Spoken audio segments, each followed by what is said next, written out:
weltare ɓiɓɓe fulɓe andu diine maɗa fedde heblo sukaɓe afrique weltare tv futuru yoni to ñabina to abdallah jeeri to darto abdallah to juude jaabi to fonde elimana ko on takkusan juuɗa ha to galle ceerno Ndiaye Ba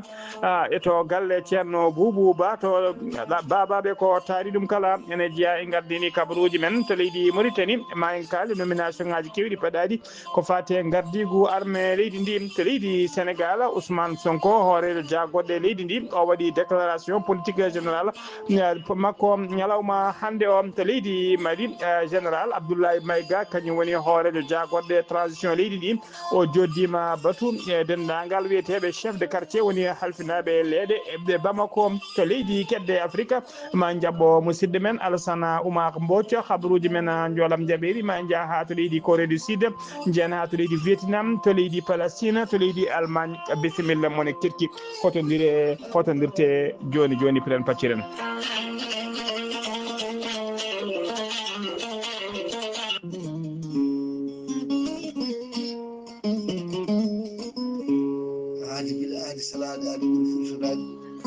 salade aadi ɓuuri fittude aadi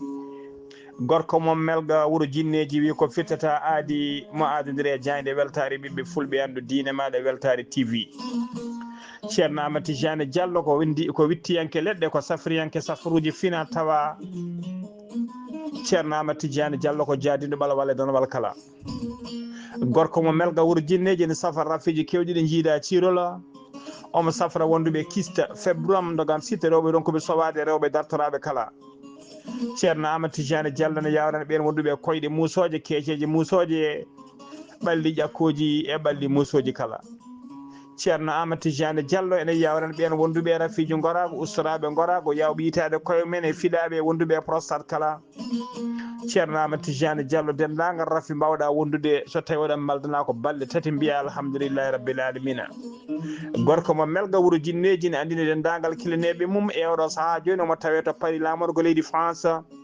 kala jiɗɗo jokkodirde e makko toon mbatta ko 00 336 04 04 66 27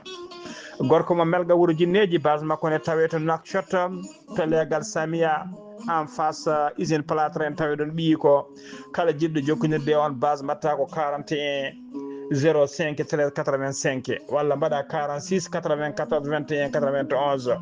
ceerno Amadou Tidiane Diallo gorko mo melga wuuro jinneji base makko ne tawe to Dakar ene tawe ɗon miñi ko ne wiye Abdoulaye Diallo numéro mum 77 714 94 15 gorko mo melga wuuro jinneji gam hoybitande tawateɓe lappol palol dande maayo ɗe Mauritanie Sénégal omo jogui base makko to Dagana Mauritanie to Rosso Mauritanie kala ene tawe ɗon no sehil makko ne wiye ceerno Amadou Dia gorko mo leeraɓe sa yiiɗi jokkodirde mum mbatta ko 77 537 79 28 ceerno Amadou Tidiane Diallo gorko mo melga wuuro jinneji ko labɗo reedu ko malaɗo wune ko newiɗo sanne sanne dendagal rafe mbawɗa wondude mbiɗen balɗe tati tawi oɗon maldana mbiya alhamdoulillahi rabbil alamina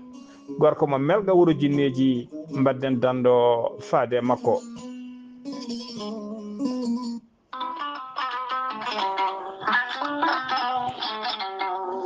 gorel te ko aadi yanke mo firtata aadi e jayde weltare TV gorel te ko aadi yanke ɗoftowo ɓen safrotoɓe e muɗuma gorel te ene hollita weltare mum faade ɓen e kala saaha artoɓe gorel te ene kollita dañi hen aafiya mawɗo no feewi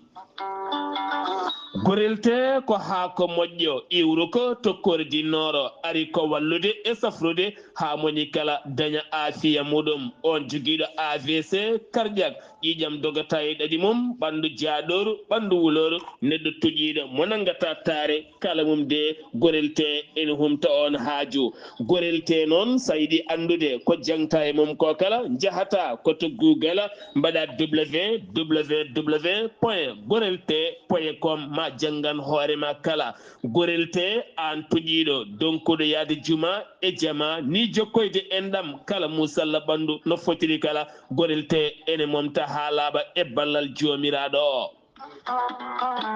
sa yiɗi jokkodirde e tongoɗe gorelte beele mbawa jokkodirde mabɓe Oumar Dia to Tambacounda 77 527 14 44 so tawi koto Bonji Salamata Ba 77 695 43 01 so tawi noon gonɗa koto Gawol ko Farmata Abdoulaye 77 150 70 61 so tawi noon gonɗa koto Guédiawaye Amadou Abbas Ka mbatta ko 78 313 89 28 so tawi noon gonɗa koto Thiès e ko taari ɗum kala jokkodirta koye Moussa Dia 78 860 76 68 so tawi noon gonɗa koto leydi Mali to wiyete Melga Mali jokkodirta koye Abdoulahi Diallo mbatta ko 00 223 72 49 30 07 so tawi noon gonɗa koto leydi France jokkodirta koye Haruna Ngayda 06 50 99 64 43 so tawi koto États-Unis d'Amérique gonɗa jokkodirta koye Abousso Kawral Fouta Business plus 1 34 77 01 56 77 musidɓe tedduɓe gorelte kawis ɓolo e muɗuma kettode kaburuji mon e demgal pulaar Afrique, Asie, Europe, Amérique, Moyen-Orient, Océanie. Jam hiire mon musidɓe tedduɓe eɗen goni e aljuma nogas jeeɗiɗi lewru bowto hitande ujunnaje ɗiɗi e nogas e nayyi habaruji mon e ɗemgal pular e sowtaye ko musidɗo mon sehil mon Haali Abouba to karallagal ha mbawon yiide en to banggue nate ɓosojo ko meñi men sehil men Saydou Abouba hono no mbiruɗen gardidi kabaruji men ko to leydi Mauritanie puɗɗortoɗen to leydi Mauritanie alkamisa hanki o nogas e jeegom lewru décembre hitande ujunnaje ɗiɗi e nogas e nayyi galle lamorgo Mauritanie ɓe ɓayini décret ji kewɗi no fewi ɗin décret ji noon ko hollirde nomination tawi ko keesi ɗin nomination koko fate gardigo koninkoɓe woni armée e nder leydi he ko ni noon nomination ngaji ɗi lelori so tawi ko chef d' état major général des armées e oɗo saaha joni noma ɗum ko général de division biteɗo Mohamed Val rais so tawi noon ko chef d' état major particulier du président de la république noma ɗum ko général de division Brahima Val Cheybani so tawi ko chef d' état major de la gendarmerie nationale ɗum noma ɗum ko colonel ko noma ɗum ko général de division Ahmed Mahmoudou Abdallahi Taya so tawi ko inspecteur général des forces armées et des forces de sécurité noma e oɗon poste ko général de division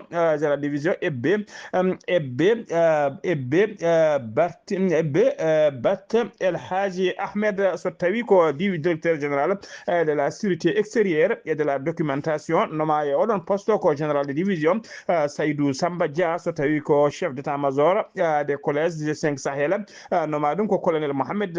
Lamine Mohamed Bilal so tawi ko chef d'état major général adjoint des armées noma ɗum ko général de division Mohamed Mokhtar Cheikh Mimi ɗiɗo postoji nomaɗi noon ɗiɗo nomaɗi noon nomaɓe ɗon kamɓe kala noon e oɗo saaha joni ɓeɓe lomtiɓe kay ko yaaɓe retraite mumen kamɓe fof ko yaaɓe retraite mumen ko ɗin tigui woni postoji ɗiɓe noma romtide e ɗiɗon postoji ha joni ko leydi Mauritanie keɗoɗen vidéo walla mbiyan clip goto sarima e nder réseaux sociaux hollirde kay wonde école goto e nder leydi Mauritanie taw ko école mo hinde jardin d' enfant e nder Nouakchott teskama hen noon ene mawnini feeto ene waɗa fête taw ko mawninde fête Noël noon woni 24 walla 25 ɗum ko jibinede annabi Issa ɓe kolliri noon hono biteɗo Husseini Wula El Meddou ko ministre de la communication kanko kadi woni porte parole du gouvernement o holliri tigui wonde laamu ngu udditi hen enquête kay ƴewde so tawi oɗon habaru ine woodi o wi noon wonde kay so tawi laamu ngu tawi on habaru ne woodi oɗon école sanction ngaji koko pawate e muɗuma saabu kay laamu leydi Mauritanie jaɓata kay gueɗe taw ko ɗi jaadani e diina jaadani e aadaji mum ene ɓayni e nder leydi he ha joni ko leydi Mauritanie keɗoɗen jagorgal leydi Mauritanie kalfinaɗo ko fate cellal aade hono Abdallahi Sidi Mohamed waddide o erima noon dendagal walla ardiɓe hôpitaluji wondude e centre walla institution ngaji gondi e less jimande makko kañumen kala nde ummonto ko ɓuuri yawde e yaccade kay yobde ñamale tawi ko ngal ɗo catala bitegal kamek noon ko catal kay kafinagal ko fati ravitaillement médicament ji e nder leydi he ɓe holliri ɗon nde ɓe joɓata ngal ɗon kay kamek noon nde watte tigui nde ɓe mbawata yobde ɗeɗon ñamade ko ɓuuri yawde e yaccade yidde makko kay ko yo kamek saɗo hôpital uji ɗi kay médicament ji e kala saaha tawa a wondani e ŋakkede ɗum noon kay tawa kadi ɓen so mbawi hebde ɗiɗon mekki médicament ji ene mbawa yobde ko ɓuuri yawde e yaccade o holliri noon yidde makko kay ko ɗenen ɗi hôpital uji e dendagal institution ngaji gonɗi less jimadi makko dewteɗi toon ɗi kamɓe garata kala nde wawata yobde ɗum ko addi kay koɓe boucla walla koɓe udda waɗa clôture budget mabɓe 2024 e o yerima kadi laamu ngu kadi nde oɓe waɗanta hôpital uji ɗi nde mbaɗante kaye taw ko systéme haɓade ko fati tigui e kala cumu ha joni ko leydi Mauritanie keddoɗen leydi Mauritanie tawe sunare mawdu no fewi jaltugol aduna goto kay e yimɓe dawrugol tawi kadi ko mennoɗo wonde ministre e nder leydi he o wonino kadi président du conseil d' administration sinim sude sinim omo biyetenoɗo Kaba Wula biyete Kaba Wula elewa Kaba Wula eleva noon ko yalti aduna o yalti aduna ko alkomisa hanki o e nder nokkata lamorgo leydi Mauritanie o wonano cellude noon oɗo saaha kala ko ɓoyani ko noon teskama Mohamed Cheikh Razwani hoorejo gendi Mauritanie waɗino nulaɗo mum tawi ko nulaɗo dariɗo tawi kadi o nulno ko directeur cabinet makko woni Nani Wula Chouroga nde yahata kay toon to clinique to oɗon antirno wawa yettinode calminali makko ha joni habaruji men e ɗemgal Pulaar sen ummima to leydi Mauritanie ko to leydi Sénégal paadena ñawore suka biyetenoɗo Mohamed Dramé suka Sénégal najo mo duuɓi 16 tawi ko barnoɗo toon to leydi Allemagne o warano noon ko guila jeetati lewru août hitande ujunnaje ɗiɗi e nogas ɗiɗi tawi kadi ko police ji 5 kañumen tumano e yoɓade fittadu makko e nder école mabɓe ɗum noon ko caggal kay nde o ƴettuno laaɓi o yinno tigui ko wartade ndena police noddama noon police ji ɗi gaari jiɗɗi nangudemo ko ɗon tigui o ƴetti laaɓi ki o wone ménage ɗiɗon police ji ɗina police ji ɗon miijo aran ɗumen kay ko yo fellumo ko ɗon itti fittandu makko ila nden noon ko ɗin kurtoji gona ñaworde ɗiɗon police ji noon ñaworde yani ha laaɓi kamɓe kala noon ɓe mbaɗama acquitté ɓe mbiyama libre kamɓe police ji ɗi e oɗo saaha joni saabu juge o holli tigui wonde koɓe mbaɗi koko feere moƴƴere yoɓade fittadu on kay ko ɗon tan ɓe poti wadde fodde ujunere temedde ɗiɗo neɗɗo noon mbawin arde nositade e nde ɗon ñawore tawi kadi ko ɓuuri hewde ko jeeyaɓe fedde witende justice pour Mohamed ɓen noon mbawi tawtorede nden ñawore kono kamɓe kala ɓe kolliri hen mette mabɓe no fewi no ñaworde yaari ni ko noon kadi avocat makko kanko Mohamed o holliri tigui wonde kayem police ji ɗi ne mbawno suɓade feere wonde tawi wona yoɓade fittane mabɓe kamɓe kala noon ɓe kolliri hen mette mabɓe ɓe kolliri ndeɗo ñawore toon to leydi Allemagne ene hollude tan wonde sababu o Mohamed o ko ɓalejo ko ɗum waɗi ñawore nde rewani lawol hujjikintoɗo woni avocat noon holliri tigui wonde ko nodditowo ndeɗon ñawore ha joni ko leydi Sénégal keddoɗen to leydi Sénégal armée mo leydi Sénégal ɓe keeɓi généraux ji kessi puula wonnoɓe kay taw ko wonnoɓe colonel uji e oɗo saaha joni ɓe ɓeydana martabuji men kay ha gonti ko wiyete généraux ji ɓen noon ɓen goni noon hono biyetenoɗo hono colonel Simon Ndour gonnoɗo colonel Simon Ndour e oɗo saaha joni o waɗama général di brigade ko noon kadi colonel Ousmane Ali Kane kañum e hoore mum nomama e oɗo saaha joni waɗama tigui général des brigades colonel Abdou Latif Camara kañumne waɗama commandement tigui général des brigades nomination ngaji ɗi noon e oɗo saaha kay koye kayitaji tan ɗi goni ɗina nomination ngaji noon ɗi nata tigui en vigueur woni tigui ɗi gonata tigui ɗi larto ko ñande 5 lewru janvier 2025 woni tigui lewru darto ndu 5 muɗum ko ɗon tigui ɓe mbawata ƴettude golle ɗe ko nden kadi ɓe mbawata waɗinede ko ɗakkanede koode ɗe e ballaɓe mabɓe hono colonel Simon Ndour noon ko kañuma wonno chef de mission des Nations Unies de Centrafrique joni o nomama chef d'état major des armées de terre mo leydi Sénégal o lomti e poste noon ko général Maguette Ndiaye général Maguette Ndiaye noon joni kañum nomama ko waɗama tigui suuse magam woni tigui numéro 2 tawa ko état major chef d'état major numéro 2 walla cukko chef d'état major des armées mo leydi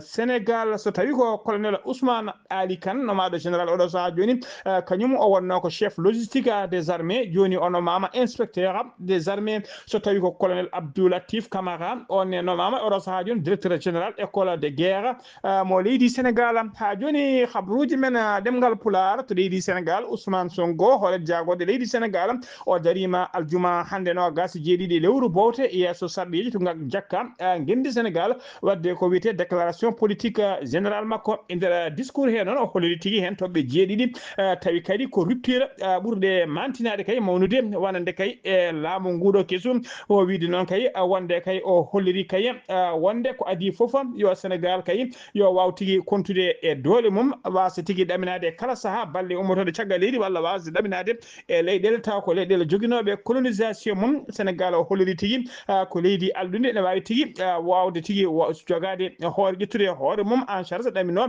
e doole muma toɓɓere ɗiɗi ɓernde noon ko ummanade kay gueɗe keñoraɗe no fewi taw ko kadi ko gueɗaji woni tigui taw ko jogade projet ji taw ko projet ji à long terme tawi ko vision mabɓe moɓe jogui ɗo e duuɓi 25 wonande leydi ndi beele leydi ndi ene wawa ƴellitade hano hannirtini toɓɓere tarbire nde ɗon ko fati kay gestion e nder résultat gestion kay ta gestion ngaalu tawene wonde résultat ji muɗum tawi kadi kala dépense mbaɗaɗo hen taw ko dépense uji transparente ala kay ko wiyete mbuñari walla tigui ko niɓɓiɗi hen waɗe ha leera toɓɓere nayɓiri noon ko kay holliri ko Sénégal naaɓe kala nde gandata balle nde gaddata kay Sénégal naaɓe kala mum foof nde addata ballal mum daro tigui darde mum anda tigui ne foti darade darde muɗum kay ha no leydi ndi ƴellotiri tigui ha tigui no leydi ndi ƴellotiri ha no hanniti woni ko wiyete gestion tawi ko participative so tawi ko toɓɓere joyiɓiri nde noon o holliri tigui nden toɓɓere noon o holliri tigui ko wadde tigui ko wiyete décentralisation leydi ndi wawa waɗede décentralisation beele kay leydi ndi ne ƴellito kayri foof toɓɓere jeegoɓiri nde noon o holliri tigui wonde ko gouvernance tawi ko gouvernance niɓɓuɗo e dow e ñiɓɗo gouvernance ñiɓɗo tawi waɗi dow équité e dow transparence toɓɓere jeeɗiɓiri nden o holliri tigui ko hesitinde administration publique leydi ndi ha joni koye nder discours makko kanko Ousmane Sonko noon e déclaration politique général makko o holliri tigui wonde aljuma hande o wonde kay ɓoyata ma o joƴƴina to suudu assemblée général to assemblée nationale to ma o waw joƴƴinde toon projet de loi taw ko on projet de loi noon ko portant abrogation de la loi d'amnistie tawi kadi ko législature ɓennuɗo vodno ɗum e saaha laamu Macky Sall o holliri noon yidde mabɓe kay e oɗo saaha joni ko firtude ha laaɓa on loi d'amnistie beele kay dendagal ɓe juuɗe mumen moddi e wargoji kay bannoɗi e fitinaji bannoɗi kay e ciltiri e laamu Macky Sall e duuɓi cakke ɗi beele kay ɓen kala ene mbawa darade e yeeso juge ñaawe tigui hano hannirtini o wi noon ɗum noon wona tigui sas au sorcier ko yidde kay yo gonga e justice yo waw ñiɓade e nder leydi he ha joni habruji men ɗemgal pular habruji men ɗemgal pular so tawi no mbima to leydi Sénégal koto leydi Mali paɗena to leydi Mali goto e khalifaɓe diineɓe leydi Mali biteɗo Ceerno Amadou Haadi Talla biftama e saaha kay o ummino toon to ziyara e oɗo saaha joni kay omo tawi tigui e juuɗe biftimen ɓe andaka taw noon kay ɓen holko miftirima e holko namdi haaluji kewɗi noon kalama hen kono tigui ha ɗo joni ɓe hen mbiya o ɗaccitama ɓe mbiya o ɗaccitaka haydara taw ala ko leeri hen teskama tan noon e oɗo saaha joni kay o saaha ko biftino ko ñalawma hanki o saaha o ummino ziyara eɗen ñaago Allah tan nde o ɗaccitte e dow jaam e kisal ha joni ko leydi Mali keddoɗen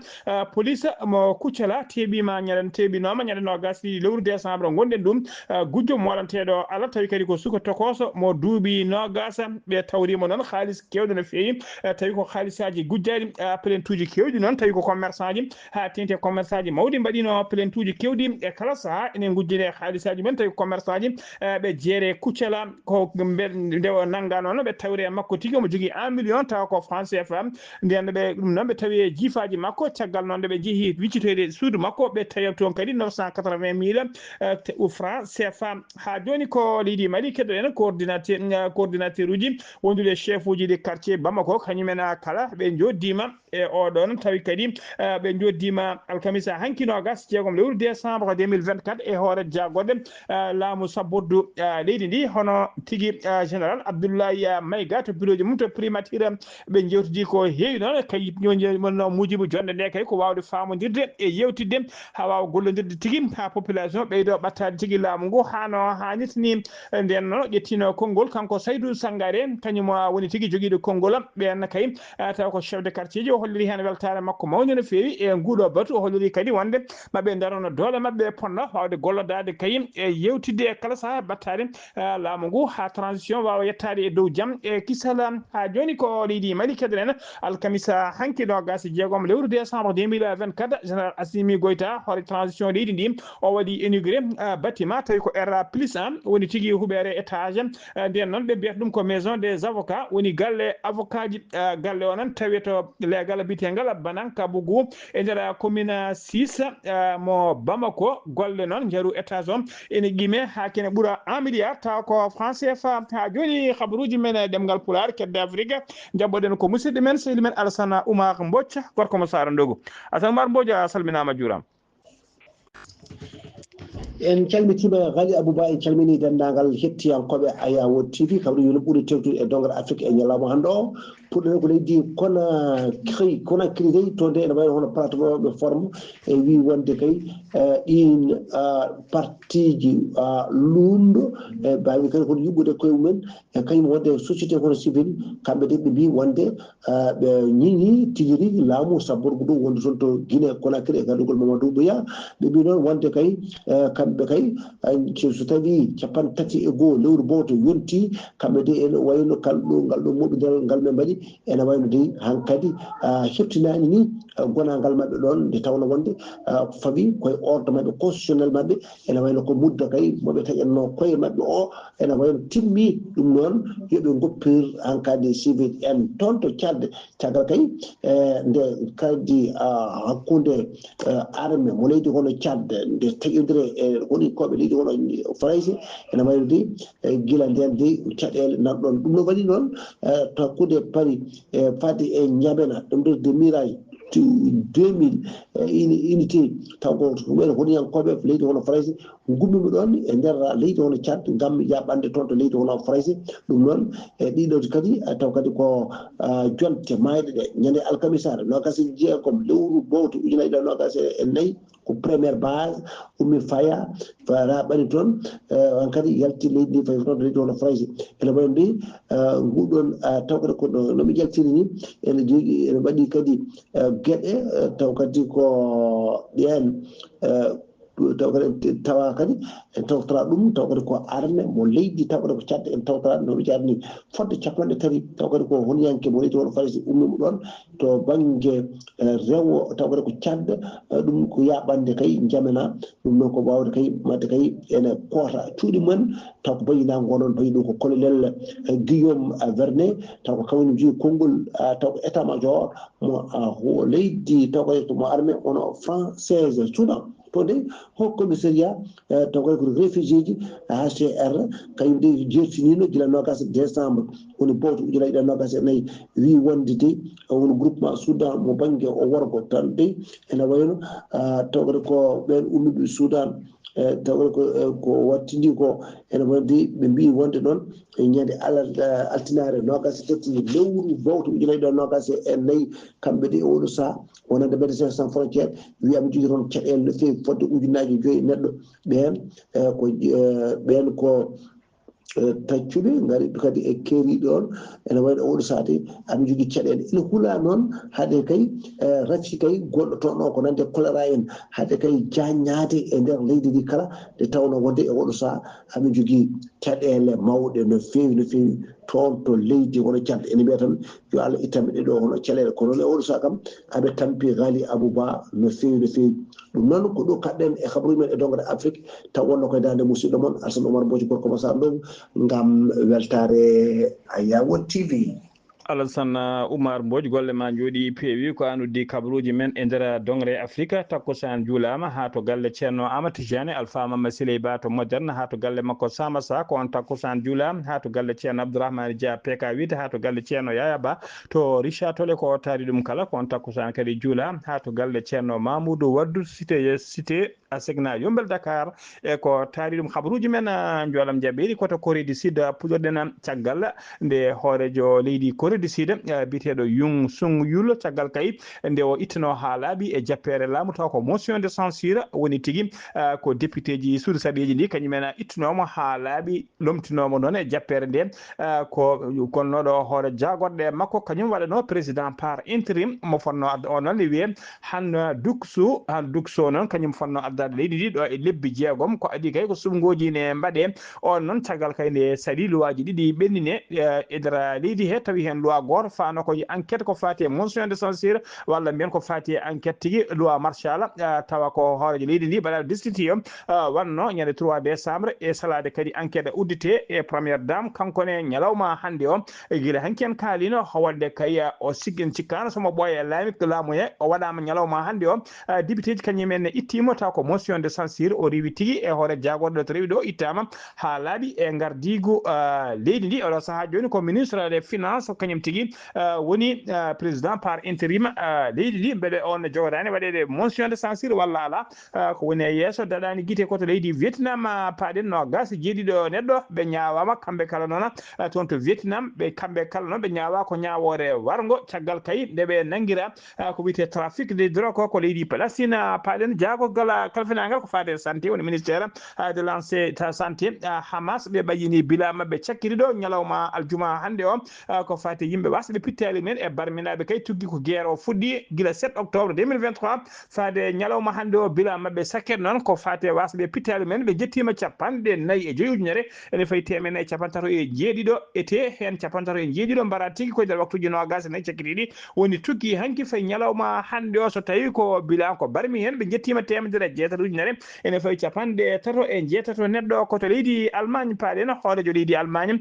o liiɓi suudu sarɗeji o waɗiɓe destitué kamɓe kala o liiɓiɓe ha laaɓi e oɗo saaha joni o erima noon sumgoji ne mbatte taw ko sumgoji législative woni suɓade surriyeji kessi ɗum ko ñande nogas tati lewru février o noddi ɗiɗon sumgoji musidɓe tedduɓe gasi ha laaɓi ceer ko ɗum ɗo wonno ko min tonga noon habaruji moon e ɗemgal Pulaar e sowte ko musidɗo moon seydi moon Ghali Abouba to karallagal ha joni min to banggue natte ɓosoje ko Saydou Abouba so tawi ko robido Afrique Alassane Oumar Mbodj ketki malaki jaam yo jaam Allah jogomi jogo on